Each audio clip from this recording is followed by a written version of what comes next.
Hey guys, happy Wednesday. Sorry, my voice, I have a little bit of bronchitis, so my voice is going to be a little in and out. I have not just smoked a pack of cigarettes, just so you know.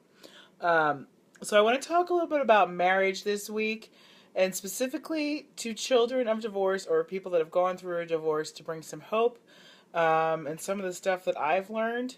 And share with you kind of a concept of a roadmap that children of divorce need to kind of embrace the idea of marriage because so many of us become so fearful of it when we see our parents go through it. But I want to tell you kind of how it's a good thing. And part of the reason that I want to talk about it is one, because my 4 year anniversary is tomorrow, which means that I don't have marriage all figured out. I'm just in the process and learning.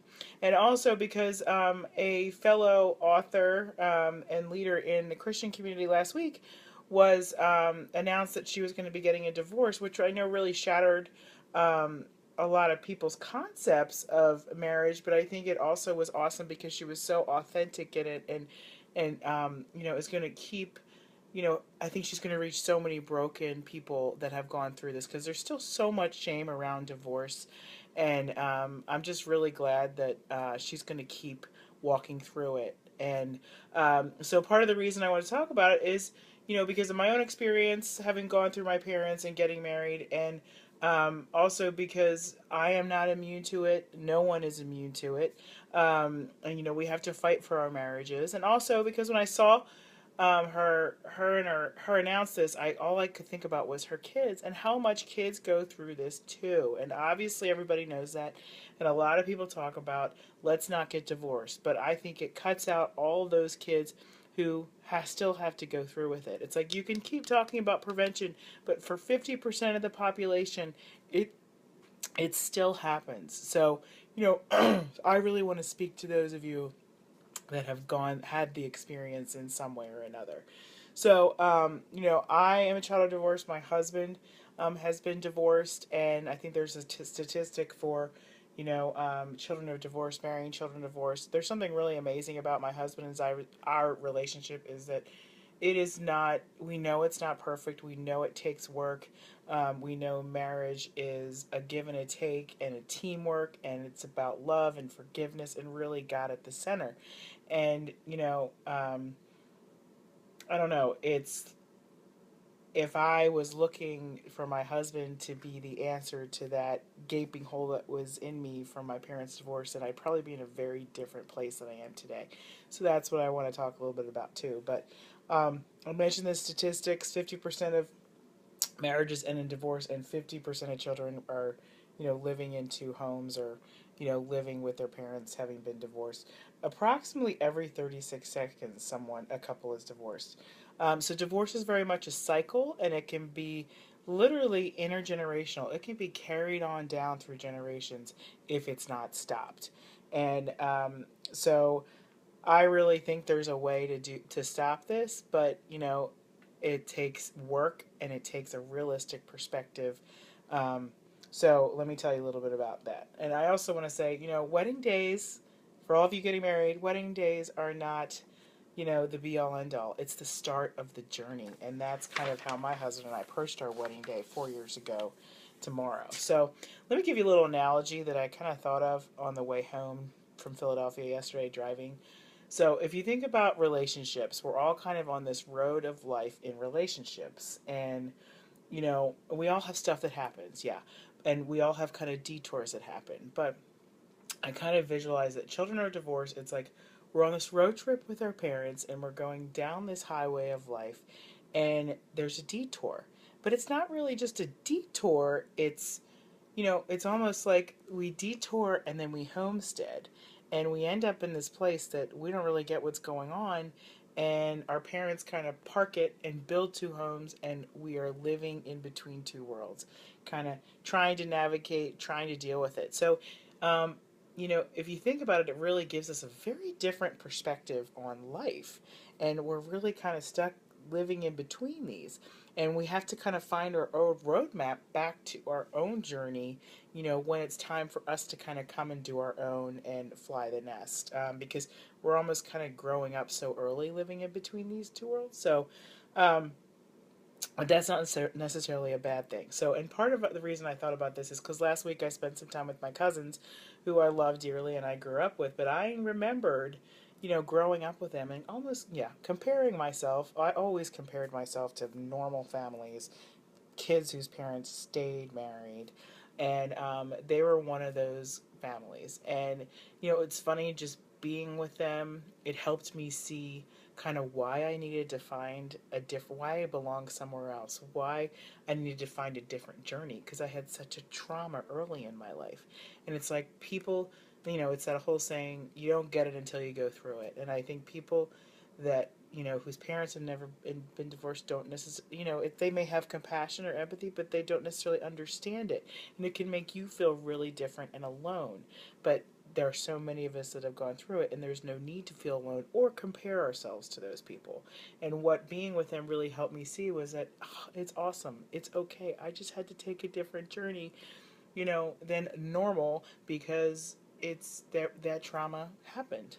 Um, so, and what it really did was, it forced me to dig deep and find a roadmap to help me ride this road of life. I tried for a really long time to figure it out myself and got really frustrated and couldn't fill that hole in my soul. And really, what was I doing? I was getting addicted to, from the moment my parents got divorced, it was food. Then I just added all these other things, and alcohol and guys and all these things, just to somebody fill this hole, somebody outside of me fill this hole. And I was really the victim of my parents' divorce. And I know when, even I would talk about it. I would talk about it like I was this victim of it. And, you know, it really affected my thoughts and my feelings, which is no wonder I ended up, escaping with addiction. So there's two things I really had to learn, because really God rescued me out of the pit. When I got into recovery 9 years ago, I was just so fed up with trying so hard to, fill this hole and numb these feelings. And um, in the process of my recovery, I had to, as soon as I started recovery, I faced the pain of my parents' divorce head on. It's not that that was the event to blame; it was the effects of it and what it was doing to my life. I had to get to the root, and in the process, over the course of a few years of learning and getting closer to God, there were two really big things He taught me, and two things I really had to learn before I could even, entertain being in a marriage or being with someone. So there were two things He taught me, especially after this was so important, especially after years of chasing boys and wanting some boy to love me. Um, Here it is. He set my feet upon a rock and showed me that, guess what? Love comes from God. And it says that in 1 John 4:7. Love comes from God. Love doesn't come from some guy. Love doesn't come from finding someone who will love us. It comes from God. Um, and he also showed me, what love is about, because I had such a kind of, I don't know, distorted view of what love was because of what I saw, because I saw brokenness. And so the enemy took it as an opportunity to take a stronghold and, try and get a hold of me. And what did God teach me in the Word? In 1 Corinthians 13:4-8 tells me, love is patient, kind, it doesn't envy or boast, it is not proud, does not dishonor others, it is not self seeking, not easily angered, keeps no records of wrongs. It does not delight in evil, but rejoices with truth. It always protects, trusts, hopes, and perseveres. It never fails. All those things I had to learn. It's not just words on a page. I had to let the Lord teach me those and show me that that is what love truly is. And it's the thing is I saw a marriage that failed. Love never fails. I may have seen a quote unquote blueprint that failed, but that doesn't mean that um, that means for me that is going to fail. To me, guess what I truly believe? I truly believe that because I saw something broken, I can see something beautiful. So it's like because I've seen something that needs work, I can work on it. I don't have this illusion that I'm going to have the perfect marriage, and it makes me more appreciative of it. Makes me more grateful for what God has given me. So what the enemy wanted to use for no good, God is using for good. And just by me talking about it, and I know the enemy often would. I was just writing this in my journal this morning, just how he was always kind of telling me, "Oh, everybody's been through this. Nobody cares about this. Nobody wants to hear this." And really, it's the opposite. It's so many people have been through. It's so many people need hope.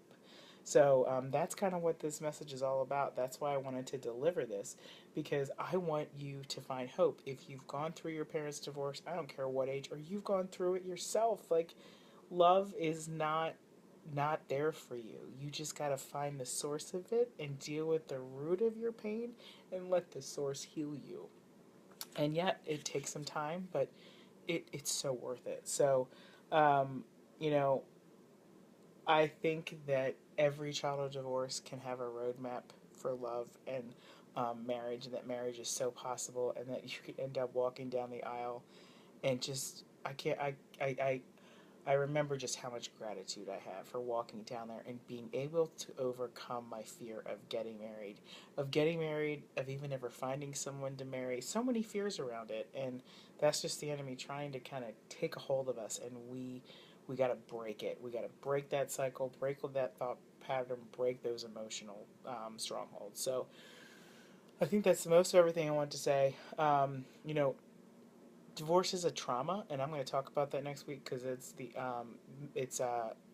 National PTSD Month, and I want to talk about how trauma affects us, and kind of the how we kind of need a compass to navigate it. And I'm going to talk a little bit more about the children of divorce thing in relation to it, because I think too many people don't acknowledge it, again, because so many people go through it. Nobody acknowledges it as a painful thing for everybody that needs to be addressed at its core.